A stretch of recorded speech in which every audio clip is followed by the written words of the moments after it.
any of you like just casually read the Bible? It's so tea. I need you to see just how crazy this is. First, I want to preface this by saying I'm a Christian. Currently, I grew up Christian. This is in no way to like make fun of the Bible. I think God knew that I needed something to laugh about today, and He gave it to me. So there's this guy Abraham. Abraham, right? This is crazy. He goes into this like new land, right? He doesn't know the people. He doesn't know what he's doing there. His wife's name is Sarah. He's like, Sarah, hey, we're gonna tell people that you're my sister because you're so pretty that I'm afraid I'm gonna get killed because people want you. Okay. Dude, I can't stop laughing. This is under the rule of, I believe, a king named Abimelech. Please do not crucify me. If I'm wrong, I'm wrong, all right? I'll say it first. Hopefully we have like a moral of the story at the end of it, but Abimelech is the king, right? I don't know how the king is always hearing about all the tea, but he already always knows what's going on. So Abraham lies about who Sarah is to the people in this area, and he's like, oh yeah, that's my sister. She's definitely not my wife. So be it, okay? But before, in a different place that he was, he also lied to a to a different person, a pharaoh or something, about how she was his sister. Crazy. So that's 2 lies now on Abraham. I don't know that much about Abraham, but it's not looking good for you right now, boy. It's not looking good for you right now. Hey, here's a moral of the story. God really does use anyone, because what did Abraham do to deserve being promised like everything? Well, turns out where I started, it started with 2 lies. Okay. Sarah couldn't bear children, so she had Abraham. She gave Abraham a baby mama, Hagar. Okay. And so she's like, Abraham, I can't have any kids, so naturally I want you to sleep with someone else and give me a child. Back then, understandable why they would have done it. Still a little weird. Hagar and Abraham had Ishmael. God makes this promise to Abraham that his descendants would be as the stars, and that specifically it would be through, I guess I'm assuming, his marriage, which would be with Sarah. And as we know, right now, he only has a kid with his baby mama. So he promises it through who Sarah would eventually have, which is Isaac, right? This is the other part. I didn't even write this part down, but there's a whole thing with Sarah finding out that she's gonna have a kid, and then she's like, oh, that's so funny, like I'm too old, and then God's like, is Sarah laughing? Is Sarah laughing at me saying that she's gonna have a kid? And she's like, no. Who's laughing? I mean, is this not exactly how people are, though? God doesn't forget about Ishmael, don't worry. Ishmael also has a nation that comes from him. Thank you. So then he has Isaac, right? Abraham is told to sacrifice Isaac. Doesn't. Isaac marries someone named Rebecca. Rebecca has twins. Jacob and Esau. Apparently, why this is, I don't know, the flaws of the human race. Rebecca loves Jacob and Isaac loves Esau. Okay, one disclaimer I need to make here. Just because it's in the Bible does not mean that it is condoned or approved by God. It is used as a story to explain how people are, what people do, how people act, what God does in response to that, and so on. I felt the need. Esau is like this, like, manly man, hunter, archer. It literally says in the NIV that Jacob preferred to stay inside and hang around in the tents. That's not word for word. Crazy word. Jacob's a little gamer, and Esau comes up to Jacob and he's like, bro, I am freaking hungry. Give me some of that soup you have, or else I'm gonna die. Now, I am 100% one to say that I'm starving when I'm hungry, but this man proceeds to complain so much about being hungry that Jacob's like, well, if you want some of the soup, sell me your birthright. I'm assuming that means because they're twins, right? And Esau was born first, and Jacob came out right behind him, that he was like the first to have whatever because he was the firstborn. And Esau's like, okay, I don't even care about birthright who. I'm just hungry, give me some soup. So they literally agree. He sells him his birthright for a bowl of soup. Esau, man, what are you doing? I wrote, why would he do this? I don't know, me. Good question. So, if this, remember when I told you that Abraham not once but twice lied about who his wife was, which brought problems to the people that he lied to? Probably brought problems to his own life. But Isaac, Abraham's kid, the apple does not fall far, tells people that his wife, Rebecca, is his sister. Guys, why? She was so pretty and he thought he was gonna be killed. Did that happen a lot? Your wife is super hot and I'm feeling very murderous. I write, what is the larger message here? The same. Same me 20 minutes ago. Same me 30 minutes ago. Isaac proceeds to marry 2 other women who are I quote, sources of grief to him and Rebecca. Remember how I said Rebecca was like, oh, you're my favorite to Jacob? At the push of his mom, he proceeds to dress up. Hold on, I gotta rewind. Backtrack. Esau's about to get his blessing, right? Because Isaac can't see. He's like blind. He's like, I need to give Esau his blessing while I can still, like, I guess function. So he's like, Esau, come in here. I need to tell you something. And he comes in here and he's like, yeah. And he's like, go hunt something for me and then cook it and bring it in here and give it to me and then I'll give you a blessing. Esau's like, sick. I'll be right back. Hours later, Rebecca overhears that and she's like, you know what? I think I'm gonna tell Jacob to do that. So she's making food and then she calls Jacob over and she's like, psst. Like, I heard your dad telling Esau this, right? Guess what? I have it all planned out for you. Go kill a goat. Kill a goat. We're gonna make your dad his favorite food. We're gonna dress you up and you're gonna smell and feel like Esau. Because Esau was like hairy and all it really says is hairy. And Jacob was smooth skinned. They dressed Jacob up in this hairy skin. And then he goes in with the food and he pretends to be Esau and to Isaac and he's like, hey dad. And Isaac's like, I don't think this is Esau. You sound like Jacob, but you smell and feel like Esau. So I guess I'll believe you. So he gives him the blessing. Esau finds out. He's like, oh, bro, honestly, what the heck? By the way, the blessing is like all of the land, flocks, cattle, all of that. Everything that would have made you essentially rich back then. He basically is like, I'm sending Jacob to college and giving him a car, giving him an apartment, probably helping him find like the love of his life. And sorry, Esau, you just have to, good luck. Go work at the grocery store. I mean, that's an insult. I've worked at grocery stores. I mean, retail jobs, okay? Can you imagine how salty you would be? I would be pretty salty. Jacob is told by Rebecca, like, go live with my cousin, uncle, nephew, some relation in some way. Well, really to run away from Esau, to be safe, but also to perhaps marry.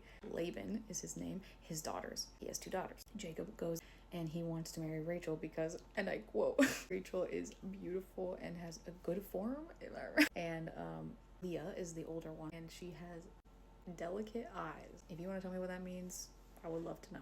Because Leah's the oldest, Laban wants to marry her off first, so he's like, come here and work for me, Jacob, for 7 years and you can marry my daughter because I know that you love her. And Jacob's like, yeah. He's under the impression that Laban understands that this is 100% for Rachel because he's like, ooh la la. Cringing at myself. One can only assume he made it clear that he wanted Rachel and not Leah. This is crazy. This is actually crazy. So Jacob is like, okay, it's been 7 years. I want my wife. Can you give me my wife now? And Laban's like, oh, sure. Sends Leah in there. They do the nasty. I get the freaky going. And then Jacob's like, oh, in the morning. He's like, oh, why'd you send me the wrong girl? That's not who my wife is. But they already got married. You already married her. He already married her. Hey, just wondering, can they not see? Is everyone blind? Is it because there was no invention of glasses back then? Maybe there was, for all we know. Even more to my point, okay? Do they not use their eyes? Was it like traditional to be blindfolded? Infuriating, okay? Let's just move past it. 7 more years. Laban's like, Jacob, it's tradition around these parts for you to marry the oldest first. So I was under the impression that that's what you were saying. And Jacob was like, okay, I guess I'll work for another 7 years for Rachel because that's who I want to be with. So far, the most romantic and stand-up thing that has happened is Jacob working for the woman he loves after mistakenly sleeping with and marrying her older sister. Okay, it's getting even more bonkers as the Lord sees that she's not loved and he's like, I want to give you kids because this is not cool. How it would have been back then is like, as much as I disagree with this, okay, and God does not condone this, women did not like own things themselves. So to have a son would have meant that you were supported then for the rest of your life. God's like, you know what? I give you 4 of them because you ended up in a crappy situation, not even at your own hand. We'll come back to that later. Leah has Reuben, Simeon, Levi, and Judah. Okay, 4 of them. And then Rachel's like, why is Leah having all the kids? I want some of those kids. I want some of them. So she's like, the only solution that I can come up with is give you, Jacob, a baby mom. And here she is. Does it sound familiar? sleep with Bilha, because she would have been working for Rachel at the time, and I'm assuming that's part of the job description, unfortunately. Refer back to my disclaimer. Now he's got Leah with her 4 kids, Rachel, his wife, with 0 kids, and Bilha, his baby mom, with 1 child so far. Dan, and then another child, Naphtali. And then Leah is like, I want more kids, but this is not working. Like, I don't see any babies popping out of me. So here is the lady that works for me, Zilpa. Hey Zilpa, can you do me a favor here and have a kid with my husband, please? Because 4 is not enough. So now we have Zilpa, Bilha, the baby mamas, Rachel and Leah, the sisters, who are both wives, sister wives. I'm telling you, it's tea, okay? Zilpa has Gad and Asher. So many kids at this point. Leah and Jacob, they be getting freaky again, and they have Issachar, Zebulun, that sounds like an alien, and a girl named Dina. And then Jake and Rach get to the last one, and they have Joseph together. Then, did you forget about Laban? Lest we forget about Laban. This part got a little rocky for me because the way that it was phrased is confusing, but let's just pretend that I'm correct. Jacob comes to him, like, I want my own stuff because I've been working for you for like however many years. Laban takes all the speckled goats, the flock, the herds of things who have like any dots essentially, and is like, you can have them, Jacob. And then he goes off on a 3-day journey while Laban's gone. Okay, Jacob is there watching like the rest of Laban's flock. Okay, what is in my eye? I'm just gonna be one-eyed for a little bit. Jacob somehow does some magical stuff to get more of Laban's flock than originally intended. What is wrong with these people? Puts like branches in the water or gets them to mate in front of the branches. I don't know. And so there's more and more of like the speckled or dark colored flock being born. And so Jacob ends up with a lot of them. He calls his wives, Leah and Rachel, into the field, and he's like, yo, your dad has screwed me over years and years and years. He screwed me over 10 times. I'm getting real sick of this. I would like to, just get out of here. Take our kids and shoo. This is the part I was saying I would come back to. And Leah and Rachel are like, you know what? You're on to something, because I am so annoyed that my dad sold me to you in the first place. Why would he do that? Straight up sold them, and they're like, that was not cool. Yeah, I don't even really care if we leave or not, because what a jerk, right? What a jerk. I couldn't care less how that meant. So let's leave. They don't tell Laban this, but Jacob is like, I'm gonna take us back to Canaan to go see Mr. OG Isaac, my own father that I pulled a fast one on. But while they're like getting ready to leave, Laban is shearing his sheep or something, and Rachel's like, I'm gonna make this worth my while. And they pull a little heist on Laban. She runs in quick and grabs a bunch of his interior home items. I'm interpreting it as like dishes and things like that probably would have taken a lot of time to make and been valuable because the amount of time that they take to make, but whatever, all I know is that she goes in the house and steals some of his belongings, and then they just skirt. They get out. Laban realizes that it's now adding up that I think they've all left. So he chases them for 7 days. But God talks to Laban in a dream, and he's like, I know you're like chasing Jacob, but like don't say anything to my guy, good or bad. And Laban's like, sick, but I'm gonna do it anyway. Of course. He catches up with Jacob, and he gets in Jacob's little tent, and he's like, bro, like, why did you leave and also steal all my stuff without saying goodbye? What are you doing stealing all my stuff? And then Jacob's like, I didn't steal anything. I don't know what you're talking about. We agreed on me taking the speckled flock. And Laban's like, bro, there's other stuff missing. Bro, there's literally stuff from my house missing. So and Jacob's like, what? I didn't take anything from my house. Didn't know. Little did he know, unbeknownst to him. Okay. Rachel was like, if he's gonna sell me, I am taking his things. Which, period. Laban goes around, I'm gonna look in all of your tents. Just search your stuff. He finally gets to Rachel's tent, and she's just hanging out, right? She's like, oh, I'm sorry, like, I can't get up to greet you because I'm on my period. Your girl is sitting on the things that she stole. She put them in a bag. She stuffed them in a bag, and she sat down on them, and she's like, sorry, Dad. Sorry, I can't get up, Dad. Oops, sorry, Dad. And so then basically what happens is Laban and Jacob, they come to an agreement, because Jacob is like, bro, I brought my booty off at your house for many years. And Laban's like, Well, it's true, but basically everything you have is mine to some degree or another. These are my daughters. Kids are basically because of me. I'm improvising what he may have said.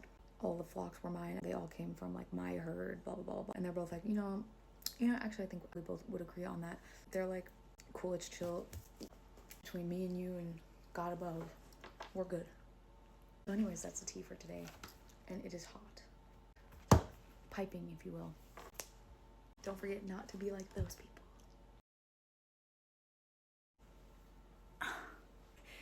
Rip that out of my head. Why do I look like I have dentures?